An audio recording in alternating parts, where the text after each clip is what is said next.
महिलरोपियम नामक एक दक्षिणी शहर के पास भगवान शिव का एक मंदिर था। वहां एक पवित्र ऋषि रहते थे और मंदिर की देखभाल करते थे। वे भिक्षा के लिए शहर में हर रोज जाते थे और भोजन के लिए शाम को वापस आते थे।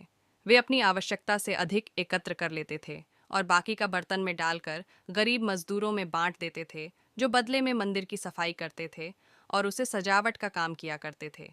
उसी आश्रम में एक चूहा भी अपने बिल में रहता था और हर रोज कटोरे में से कुछ न कुछ भोजन चुरा लेता था। जब साधु को एहसास हुआ कि एक चूहा भोजन चोरी करता है, तो उन्होंने इसे रोकने के लिए सभी तरह की कोशिशें की। उन्होंने कटोरे को काफी ऊंचाई पर रखा ताकि चूहा वहां तक पहुंच न सके, और यहाँ तक कि एक छड़ी के साथ चूहे को मार भगाने की भी कोशिश की, लेकिन चूहा किसी भी तरह कटोरे तक पहुंचने का रास्ता ढूंढ लेता और कुछ भोजन चुरा लेता था।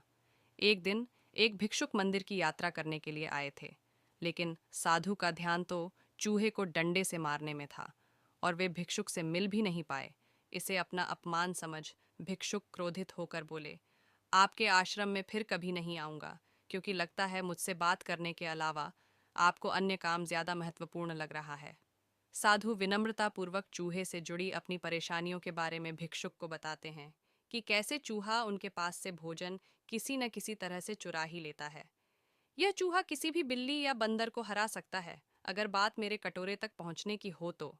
मैंने हर कोशिशें की हैं, लेकिन वो हर बार किसी न किसी तरीके से भोजन चुरा ही लेता है। भिक्षुक ने साधु की परेशानियों को समझा और सलाह दी, चूहे में इतनी शक्ति, आत्मविश्वास और चंचलता के पीछे अवश्य ही कुछ न कुछ कारण होगा।